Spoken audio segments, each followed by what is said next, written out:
Hello, my name is Shayan, Hi, my name is Akifa Katak.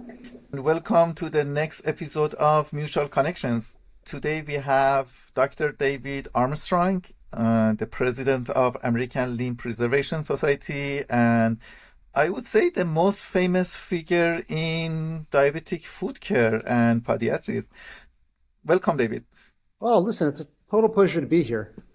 My goal, as we said before in the preamble, is to try to bring the quality down so that you guys look even more fancy. So here we go. Let's check that off the list. I think you will fail on that goal very soon, shortly. We should quit while we're ahead. It's great to be here. Great to see you guys. Akifa, really great to meet you. FYI, if you guys haven't met Akifa yet, holy cow. She's had her ticket punched everywhere. This is great. I look forward to meeting her and learning. Thank you so Absolutely. much. And I have a lot of questions to ask about you about diabetes, innovation. I believe you also wrote a book about Crohn, so there's a lot to dive into. Holy cow. Yeah, let's do it.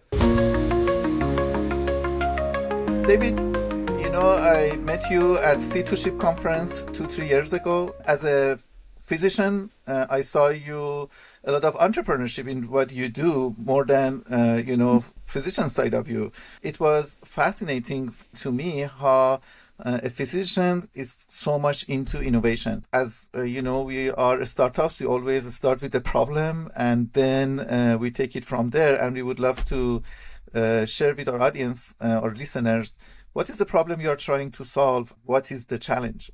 Yeah, sure. So the big idea for us is that this is a problem that is like the biggest problem that no one ever talks about. And it's not just diabetes, which a lot of people blow off, but it's actually what happens to the end of the body in diabetes, which is people getting wounds and people ultimately getting amputations. Right now, every second around the world, someone with diabetes develops a wound. That's called a diabetic foot ulcer. It happens in silence because people don't have painful feedback. And so they can literally wear a hole in their foot, like we'd wear a hole in a shoe or a sock. And that hole, that diabetic foot ulcer, gets infected about 50% of the time, and about 20% of those end up at hospital, which is why it's a lottery in that now there's an amputation happening every 20 seconds around the world. And I said it's a lottery because depending on where you live, your zip code, there's a tenfold variation in whether you're going to get your leg off or whether you're not. And a lot of that mandates that we marry kind of the team with technology and I guess a little tenacity. And that's why you mentioned this not-for-profit ALPS, or the American Limb Preservation Society. That's why it was developed. There's now more than 1,000 people in ALPS. It only was developed during the pandemic, but it just shows that there's a real unmet need in this area for putting teams together, but also the technology part of it fits perfectly in that. I mean, our team right now in our group are working on everything from spread on and spray on skin to wearable robots and no kidding, implantable neurostim and brain computer interfaces. It's crazy. Such a fun time to be a foot doctor, man. I'll tell you what.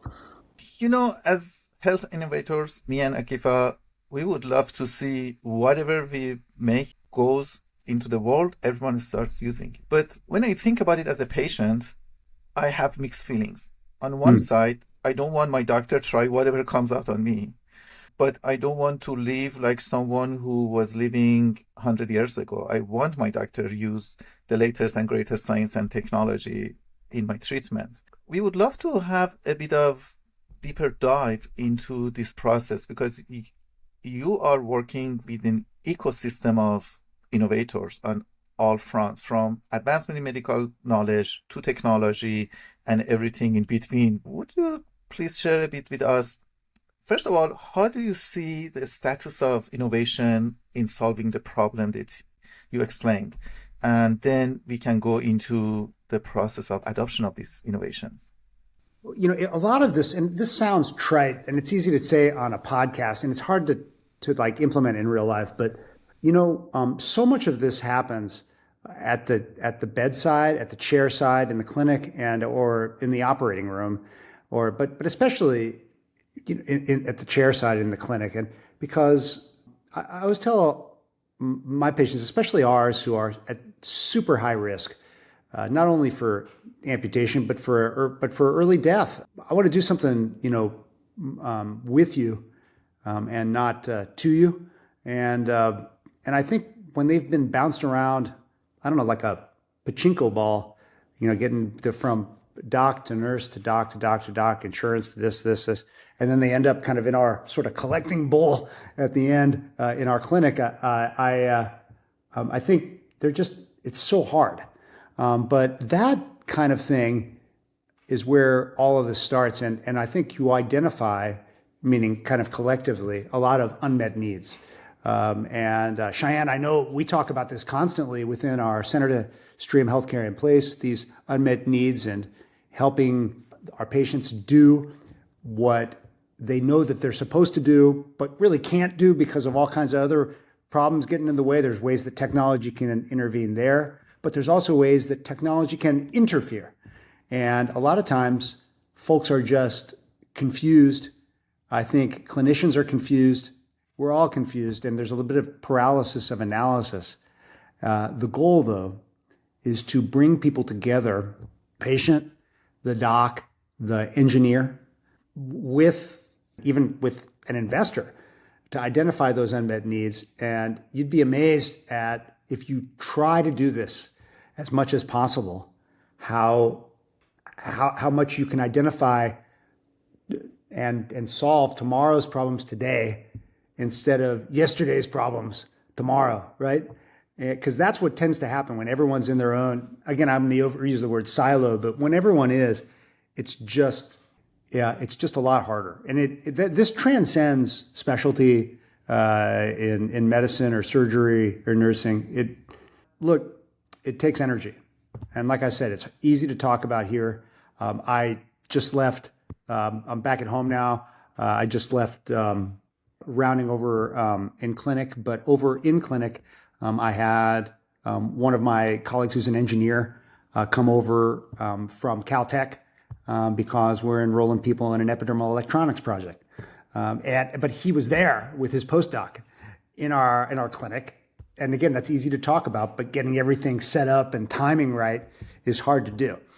So this is just another example of these sorts of things. That's amazing. So it seems like you got so much going on. What is one thing that you see could aid in educating patients to build trust for these new technologies so that they know it's an option and it's a safe option as opposed to meeting it with skepticism? Trust is, I think is earned. My father, who was a foot doctor, and I'm a foot doctor. My oldest daughter is going to be a third generation. She is a third generation foot doctor. But my dad used to tell me back when I was working in his clinic, in his office, 30, 40 years ago, he said, son, folks don't care how much you know until they know how much you care. And I sort of rolled my eyes when he said it back then. I thought that was something that belonged like on a poster or something, but I didn't think, I thought it was just words. I know what that means now. And I think our patients really know that. They know when you, as the clinician, are kind of dialing it in, and they know when you mean it, and they know when you're there for them. And when you are there, even if it may not be for a 2-hour visit, and even if it's just for a few minutes with them, they know that you are there for them. And that kind of trust happens, and it happens instantaneously sometimes if you're fortunate, or it happens over time, but it's consistent.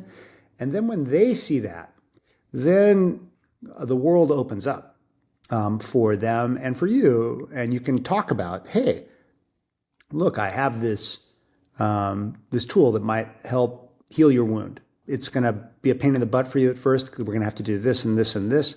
But if you were my sister, for sure, I would offer this to you. And they see that, and they understand. They understand that, and some will go with you. Most will. Some won't, but all of them are with you, right? You're not. They're along for the ride, and that kind of thing builds trust, and it's a family. And you see this, and I think a lot of engineers and innovators with whom we work see this happening, especially if they're with us in clinic, and it totally changes them.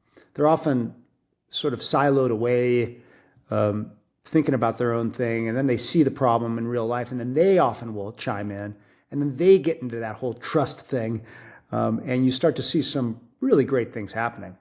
This happens to us regularly. I love the question Kifa asked because it goes to the heart of the solution, which is patient and being patient centric, right? And starting with the trust. I guess that's what we always talk about, how to gain trust of, I would say, everyone in the ecosystem, right? And starting with patients is great. But let's take a use case. Let's say I'm an innovator. I build a solution. I think it solves a problem. I come to you and I offer that to you. We would love to know how do you think about it? How you evaluate it? What happens in your mind? Open that to us. That's how you see the process to see if this is really delivering on the promise or not. Yeah, wow. So I guess different people react differently when they're in, and different, sometimes even different specialties react differently when they are offered a technology or a so-called solution. There are some people that are a little more closed off to this sort of thing. There are some that are a little more open and wanting to sort of adopt this. If it's not abundantly clear, I am what you might call a hyper early adopter. It's astonishing. Ever since I mowed lawns to buy my first Timex Sinclair 1000 computer out of Popular Mechanics in the 70s. I think what was like 7 or 8.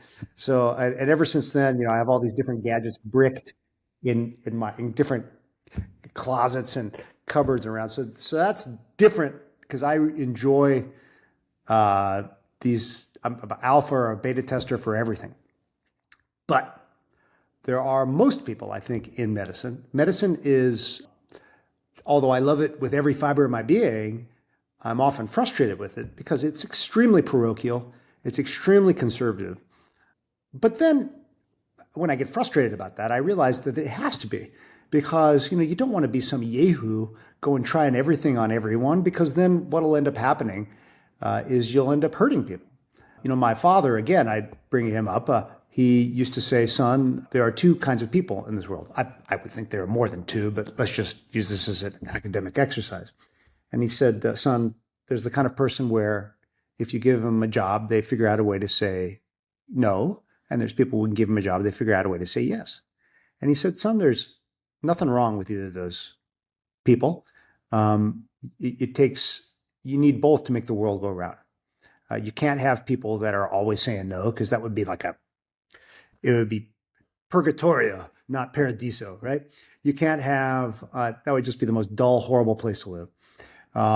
You can't have someone that's just, yeah, sure, let's because then that's just a cowboy or a cowgirl, and they're just, all they're doing is they're going to get themselves in trouble, or they're going to do the wrong thing ultimately.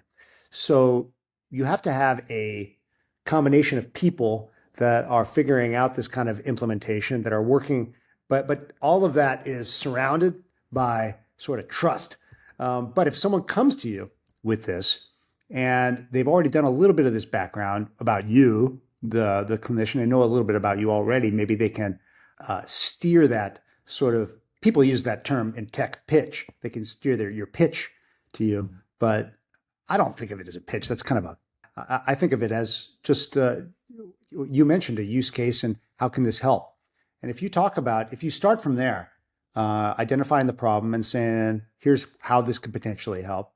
Here are the problems with it now, but here's where we want to be in 1, 3, 5, 10 years.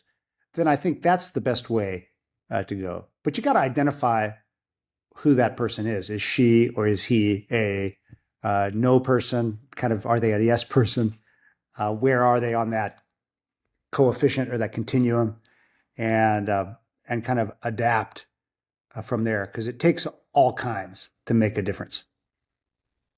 That's awesome. So I loved everything you said so far. I mean, one thing I always tend to talk about when I'm in these kind of scenarios is that healthcare does sometimes, going backtracking a little bit, addressing the mistrust portion of it, or how do patients, gain that trust. It's almost like you need to have a rebranding, I would say, of everything in healthcare, especially when you're dealing now with younger generation too. They want to know exactly what you said, that you're doing things with them, and it's for their best interest. So Yep. that was really awesome that you touched upon that. And then as for getting different technologies into, let's say, the market. You have a great idea. Now you've got your MVP sorted out, clinical trials. I mean, there's a lot of red tape with regulations in healthcare anyway. As you said, it is quite conservative. Rightfully so, you're dealing with people's lives. But at the same time, now you have entrepreneurs that go, okay, I got through all of this. Now, how do I get it into the healthcare system? What are the steps for that? And then how can it be adopted? So could you touch on, what does a medical or a physician champion look like? Or how do I reach out to an innovation department? Anything about reimbursement? Do you have anything to say in that regard? Absolutely. And I think that, often as a clinician I guess I'm a podiatric surgeon, scientist, I guess you'd say. I, whenever I hear things like reimbursement or all of this kind of green eye shade wearing kind of stuff, I often, my instinct is to feel like I want to go take a shower, but because I think that's somehow that is somehow lesser, and or it somehow is going to make the work that I'm doing research wise somehow lesser, but that's just not true.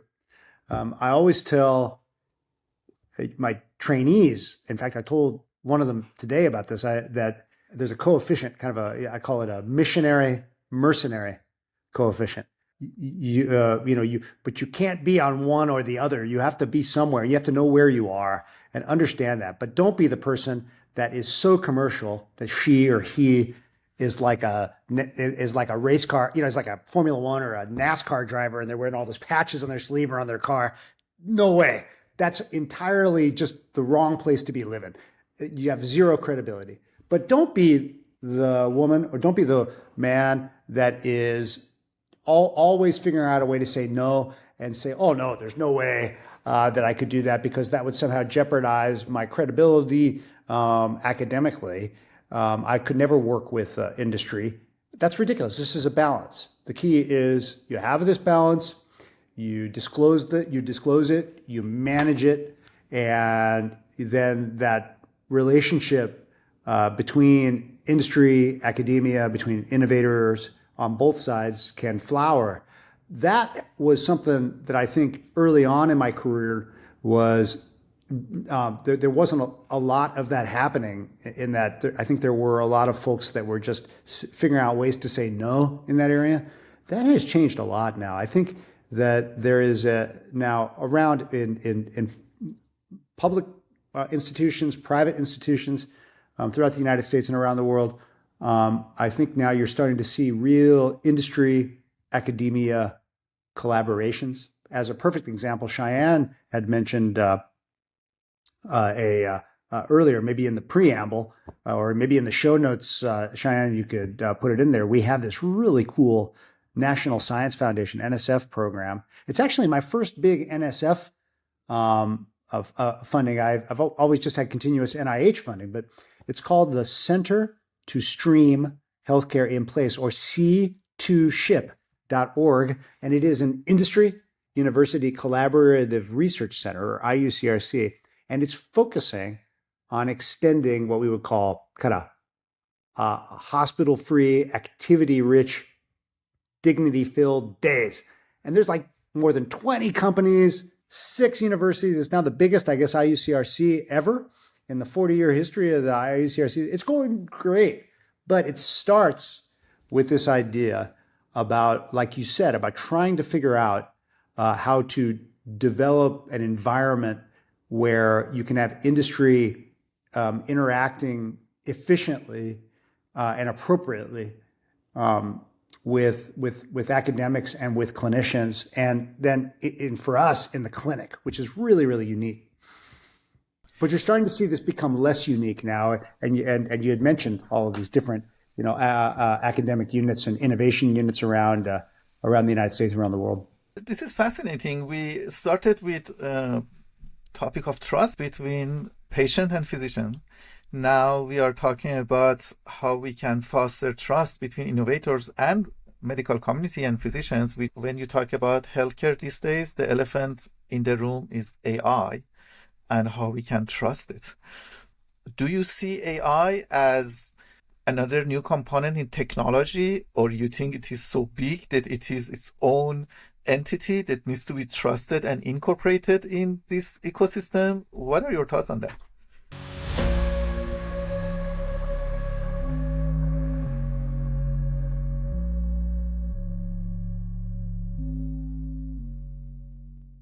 Yeah, so I'm probably the wrong person to be asking this question about this. Again, being sort of uh, I'm so excited about this.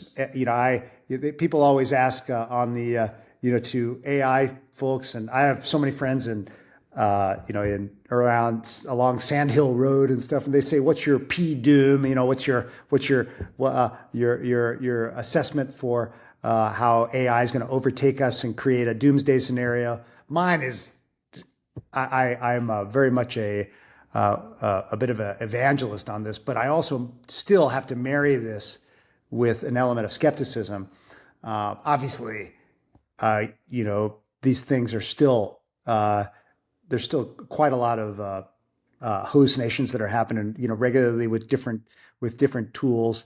But this is it's like having a really good buddy of yours that is really, really talented, really enthusiastic next to you, but who's going to make a mistake every now and then, and who you can't entirely trust, but they've sort of your wing person, and that has been really effective. And on my browser right now, I have the recording for this podcast on the open browser, but right next to it, I'm not going to say any trade names, but I have an AI based scribe now for our clinic. No joke. We've been using that. I was an alpha tester and a now beta tester with that. It's astonishing. It's doing amazingly well. But of course, I have to read right now. I have to read these notes that it creates for me while I'm in when I'm in the room with the patient. My patients love it. I put it on the thing, and they're seeing this. But you see, it's that trust that you build up with this, and they want to see what the note looks like afterwards, and they'll say, no, that's not right, and I'm like doing it with them. But it's you make these modifications, but it's wonderful. And then right next to that, I have what do you call it, LM Notebook LM opened up because I'm writing a talk for the American Heart Association on coming up, and I dragged all kinds of stuff. If you guys haven't used Notebook LM, Cheyenne has. We're writing a paper on that, aren't we? That's amazing, man. We are. Yeah. That's just so, boy, you want to talk about a wow factor. So those are just two things that I have right next to yours. So I believe strongly that we collectively, it's inevitable now. So much has changed just in the last couple of years. We've been working with so-called, deep learning and for a good decade now on different kinds of things, especially with computer vision, and things along those lines, but and human motion analysis. One of my friends had worked with at DARPA on this about a decade ago or more. But now there's so much happening, and this is all just a part of our lives, and it's such an exciting time. I mean, I can't even begin to tell you how enthusiastic I am about what the future holds. I think it's going to fundamentally change everything that we're doing. But what is it that it's going to fundamentally change? I don't even know. That's what's so exciting. And I think that just depends on your overall affect on life and how you sort of react to that kind of thing. But it's a fun time to be a toe doctor. I'll just tell you that. Definitely generative AI is new, and still, I guess the winning use cases are emerging. Which one Yeah, is good? Where? But how about when it goes to the device side or areas that you can practically use in the operating room? Can yeah. you tell us a bit what do you see in terms of industry trends? I heard about, for instance, the socks that measures temperature of the foot, or Sure. the pad. Yeah. Or can you please tell us how do you see the trend and when you think industry is going with those kind of innovation? Oh, sure. It's well, again, there's just so much happening right now, and of course, everyone adds a dot AI to whatever they're doing now, and and they instantly up their valuation. And you wouldn't be wrong to do that because most of the stuff now it's a fait accompli that you're going to be. I had to add a little French in there, even though I'm a francophobe, not a francophile. But maybe I'll get some German in as well. I'll talk about the Gestalt. But the point is that all of this is inexorable now. These tools are entering our lives. I'm recording this. You guys just noticed I have my Meta AI glasses. I use these in the OR. I use it daily, and I just ask it to take a picture now. I can take phone calls on the darn thing, but I also can ask it questions now, and it's amazing. I asked it just now, "What am I looking at?" And it said, "You're looking at two people on a computer screen in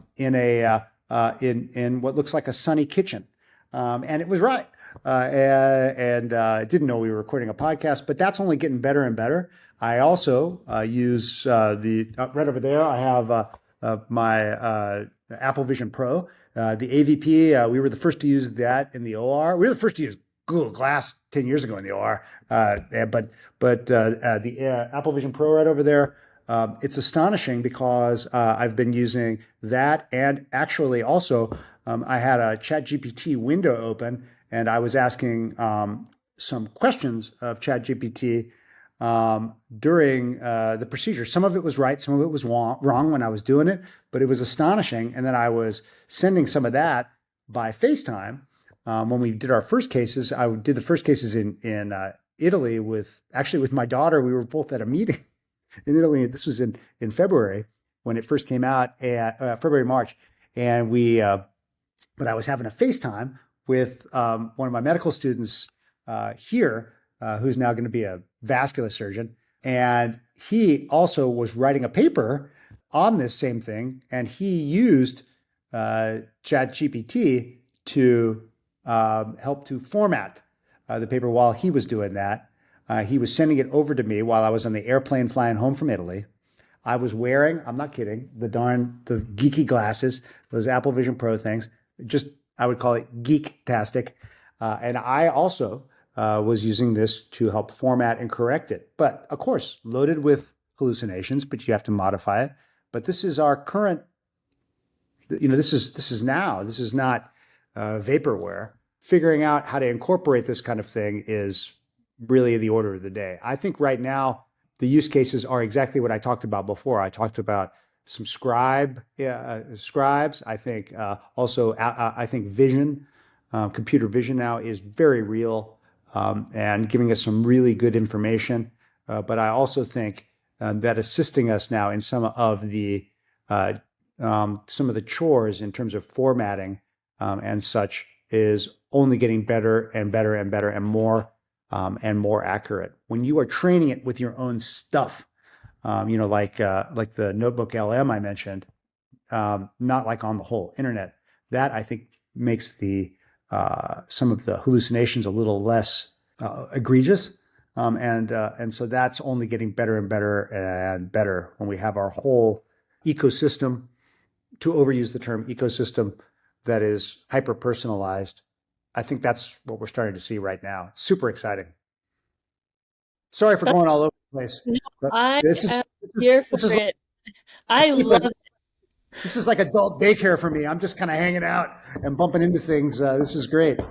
It's the best thing ever. I think more people need to have that attitude. I mean, actually, I have had a lot of conversations with certain surgeons using the Apple Vision and incorporating it and how exactly it assists with the surgery and it better patient outcomes because of it. So, I mean, I think all of these things are really, for layman's terms, super rad, and I love it. And so, actually, I wrote a paper on brain computer interface technology, and it was actually a legal paper. So, you were talking about BCIs. I mean, maybe we could briefly explain a bit of what that is and how Yeah. will be Yeah. used, in the future for, foot care. So that would be really cool. My particular article, I explained the legal considerations and behind it too, because mine went a little bit more towards if you have paralysis, so what would informed consent be? Would you be able to use this kind of stuff in, end of care when you're in court, those kind of things. But I want to know all about the treatment side of it. Oh, I'm happy to do that. So this is so fascinating now. BCIs. This has been a dream of mine forever, but it does you start to wonder now when you add a brain computer interface, and then you hook that up now to to a large language model. Wow, you have to ask the question now. What is it that makes us us? I mean, if we are how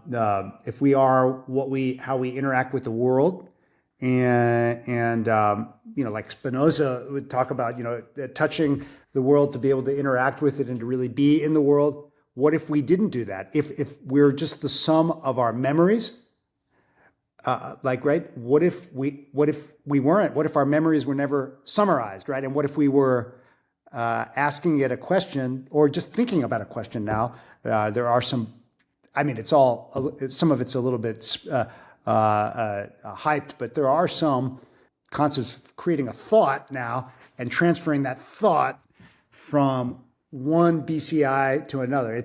Again, this is I'm extremely overhyping and oversimplifying some of this stuff, but they're doing it from lab to lab right now. But all of these things are fascinating. In terms of use cases for us, literally today, I was just on with a company that have an implantable distal nerve stimulator that can give some sensory substitution to the bottom of the foot. Remember, I was saying that folks with diabetes have loss of protective sensation and they wear a hole in their foot. That's how they get these wounds every second now around the world. Imagine if you could, I was calling it re-gifting the gift of pain. One of my mentors used to say that pain is a gift. It's a gift that no one wants, but it tells you when there's problems. What if you could re-gift that to people who have lost it, and you could tell them when there's a problem that's about to happen? Well, that was my discussion with this group just literally 45 minutes ago. But that now has the potential to be linked up with a BCI, a brain computer interface. Now, as you know, there are different sort of form factors for BCIs. There's the kind that are essentially just networks that you could put on like a Michael Phelps sort of swim cap and just do the really important signal, just the signal modulation and all the signal processing. The masters of the universe here are not the hardware people. The masters of the universe here are the people that are doing the signal processing, the translation of what is that little signal coming from that swim cap, or through another form factor, through an actual wire, if you will, very, very small ones that go into a certain locus in the brain or somewhere else. That may be a little easier to get a transduction. But imagine now if you could take a person that has no sensation and then allow them to actually feel something more proximally. This is something that is extremely real and is happening now. One of my friends, you guys got to get him on here. I just talked to him early this morning as well, is Charles Liu, Liu. And Charles is like my brother from another mother.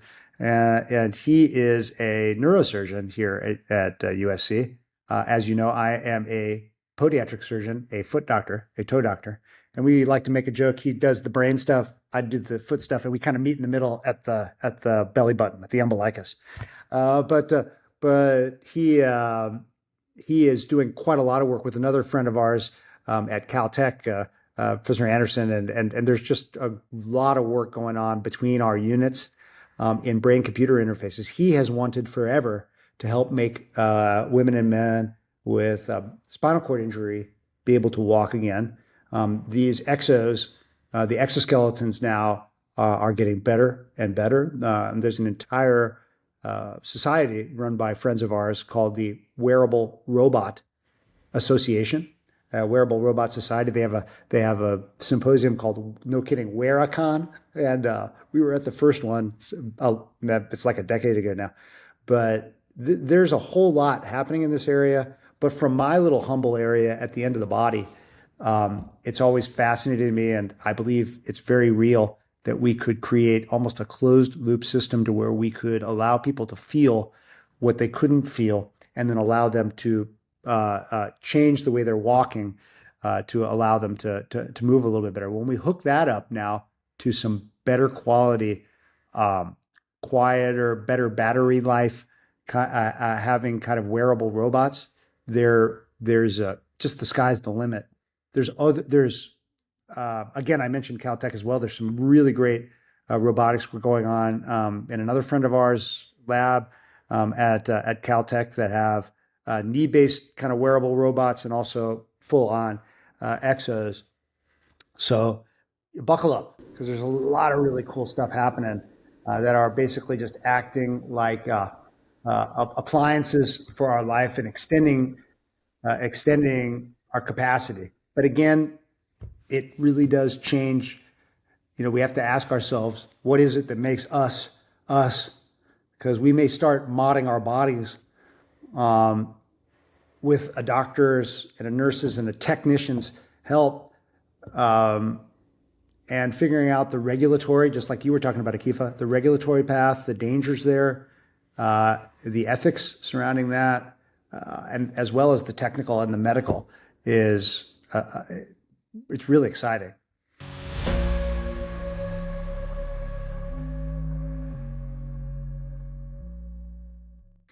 And another point also to make is we have all these technologies, and then what about access, right? So that was my next question was, everything sounds so amazing, and so how would we be able to get this to the community and people that are underserved? What would that look like for insurances to be able to say, hey, this is, covered for you, to get it into I'm assuming some of this also goes to physical therapists as well. So those centers. What are your thoughts on all of that? Wow. So that's a great question. And by the way, Akifa, even if it wasn't a great question, I would say that's a great question, but that's a great question. But the answer is that it's so. We have a saying in our unit that hard things are hard, but just because they're hard doesn't mean they're not fun, and it doesn't mean that it's not worth a life's work. And just in our area, I'll give you just in Los Angeles County, 10.1 million, give or take, people across enormously broad geographic area, enormously diverse, not just in terms of ethnicity, but socioeconomically. There is a tenfold zip code lottery, as I said earlier, like depending on what's going to happen or what emergency department you roll into, whether you're going to get an amputation or not. And that's no one's fault. It's not some evil cabal that's trying to sock it to humanity. It is structural. But we have to improve that, and instead of just talking about it. And so I'll give you an example. We work on a daily basis.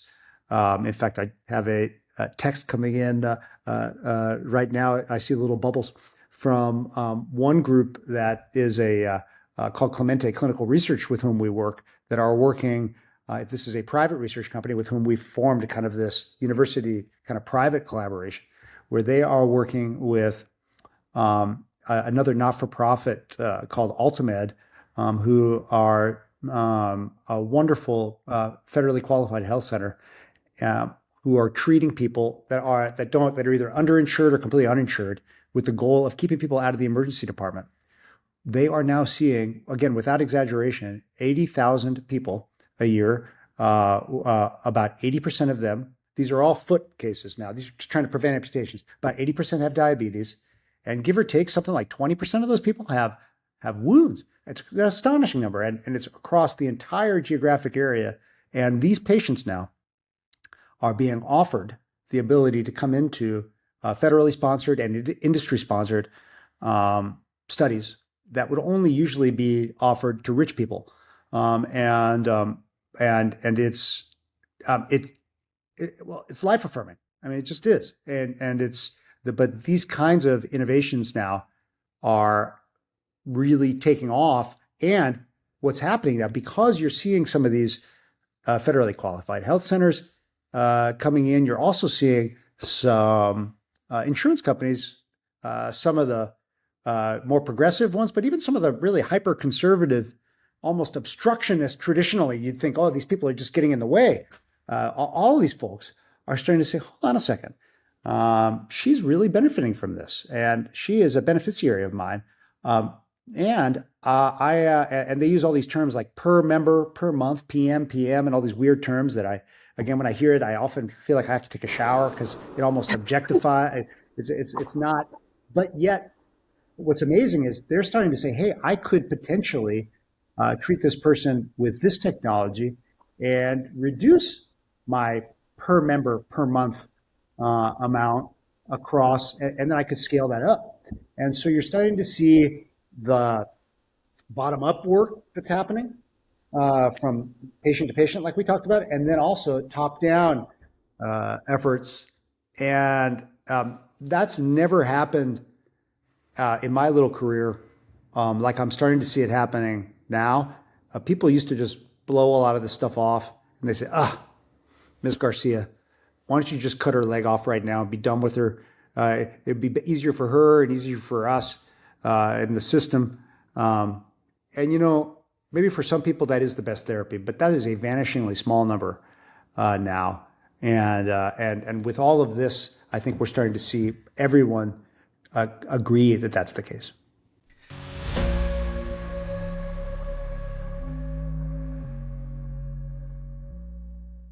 David, we know you travel a lot. You go around the world. You've been in Singapore, India, Australia. I lose track of your travels.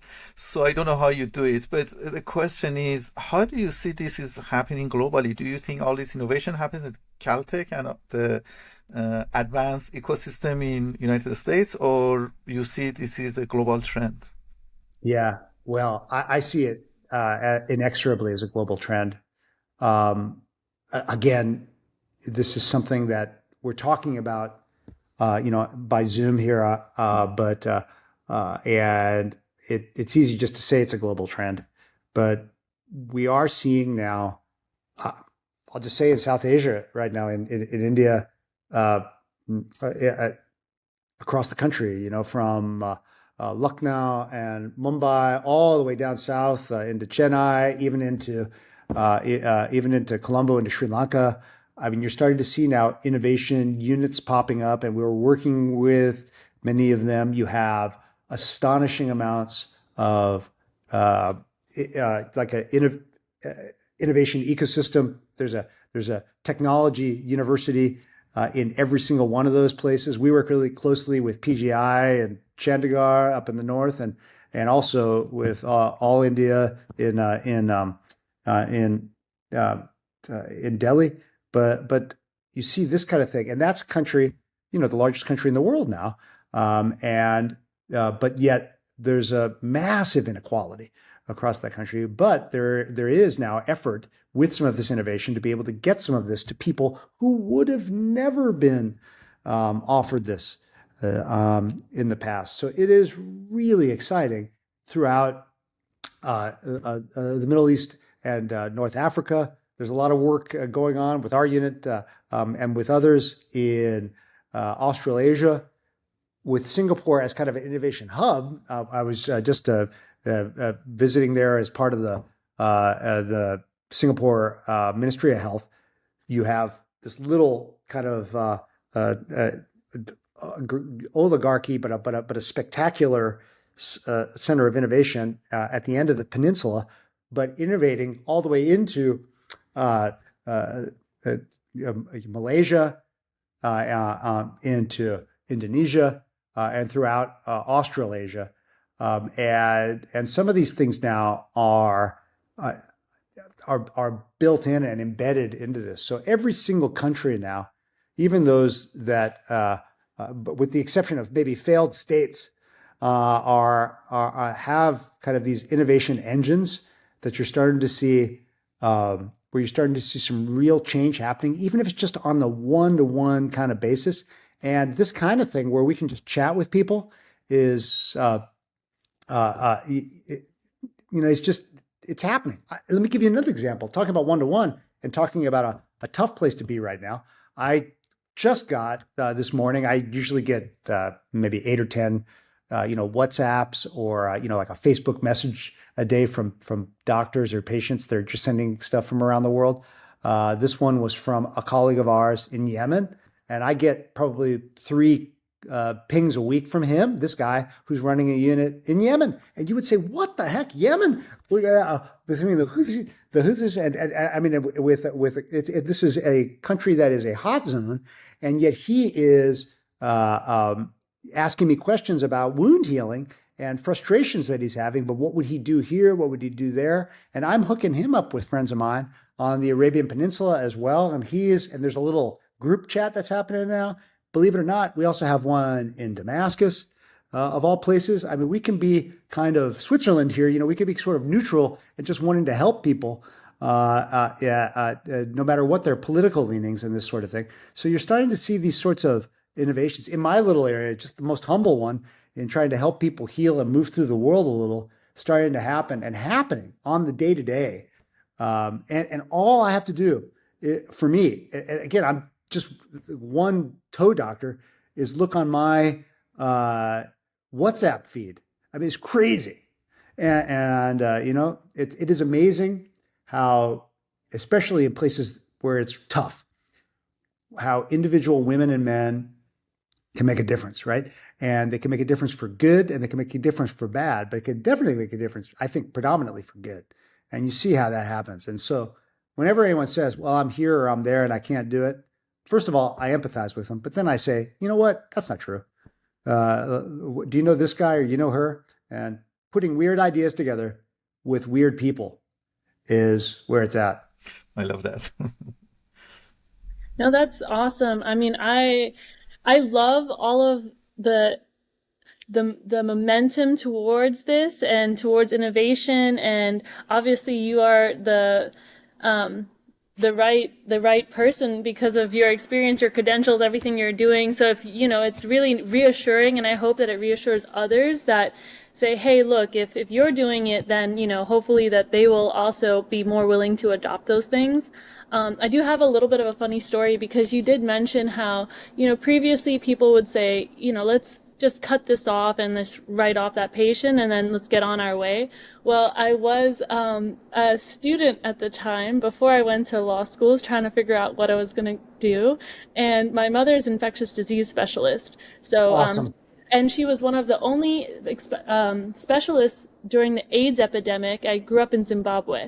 But so she had, she dealt with quite a lot of different things. And at one point she said, hey, why don't you go and shadow a podiatrist, go and see a surgery, go see what they do. I'm over there, I'm young, I'm a student, and I'm learning. And then the surgeon says, hey, look at their foot. How much do you think we need to cut off? And the whole thing was pretty much gangrene. Like the whole thing Yeah. was, Yeah. um, with the limited knowledge, I said, you know what? It looks real bad. I think you need to cut off the whole thing. I mean, I would go up to the knee if you could. And so then he goes, Akifa, in the surgery, we try to preserve body parts. And that was the biggest, oh yeah, okay. And then he said, actually, we only need to cut off maybe 2 toes. And I said, but the whole thing looks like it's gone. He said, put it in a hyperbaric chamber. The whole foot could regenerate, antibiotics, etc. Try to preserve that. And then the person, if you have to think about it, they go home. I mean, are they going to have to deal with like not having a foot or not having to deal with like a couple toes, right? So that was a huge learning experience. I mean, I've obviously grew a lot since then, right? But to understand where people come from and what they're going to have to deal with. And so actually with endometriosis, I would say there's still kind of is this a stigma that, hey, you have this pain, we don't know what to do, get a hysterectomy. And that's almost like the Stone Age that hopefully people are not, actively saying that that's the solution. So preserving limbs, I think, is really awesome. Technology, I think, is really cool. And also, when you mentioned the different systems, Singapore is phenomenal with innovation. And Oh yeah. I think that my follow-up question is I'm interested because I did do a little bit of a deep dive on the different healthcare systems, Brazil, UK, Middle East, etc. When you're dealing with people in these different healthcare systems, what do you think we could learn from them in the US? So what do you think that we do good and what do you think that we could learn from other systems? Yeah. Wow. So first of all, I mean, it's astonishing when you start talking about what now is called, femtech, but colloquially. But I mean, literally and figuratively, when you talk about a hysterectomy, you talk about people. We even our language about women, we say she is hysterical, coming from the coming from the uterus, like it is something that is a stigma attached to her in this case, never to him. And that the really great thing now is that's changed dramatically because of people like you. So I mean, you're taking it on, and you're so anyway. That is freaking great. But if you're looking at different health systems, okay, so I think that every country, I think, probably has some positives and negatives, and you sort of have to do with every system, with every health ministry, with every, or in our area, in our most Byzantine world here in the United States, where quite literally every patient is their own kind of medical system, and you have to do almost a biopsy on the person to find out what this, how, what can get covered and what can't, and work with them. There's good and bad. In the United States, the good is that it's phenomenally expensive. It takes a phenomenal amount of our GDP. What is it, like 16, 17, crazy percent, and growing. That's bad that it does, but it's good in that there's a massive budget in R&D for this area, because people charge so much for this that a lot of companies say, well, I could recoup my investment on something like this. Therefore, I'm going to continue innovating. But of course, the bad part here in the United States is that there are so many different complicated systems. And when you start drilling down, you see that each person is their own unique kind of ecosystem healthcare wise. And it's really hard to figure out how to get past that. That is a massive negative, because I think that stifles innovation, stifling who's going to get what and where. If we could just have something that was more streamlined, where we said, okay, look, we're going to invest this in this area. This is probably going to fail, but we want to take, like the guys and gals at ARPA and DARPA say, we want to take this glorious attempt, and we're going to try this and go for it. And if we fail, at least we're going to fail forward, right? And if we don't, then we're going to have a fast track designation for this and this. And so this is getting better and better in the U.S. It's not getting worse and worse. So I'm optimistic about this in the U.S., not pessimistic. In other countries, you have top-down systems that are much more kind of centralized. It's easier.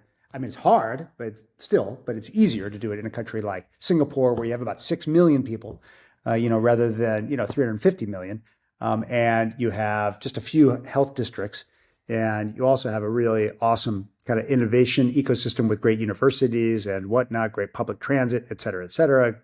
And you can do top down and bottom up, but even there, it is so hard to adopt stuff culturally and across different systems. And you also have private and public insurance. In the UK, you have the NHS, and within NHS, everyone loves the NHS and they love to hate it. And there's always a massive crisis.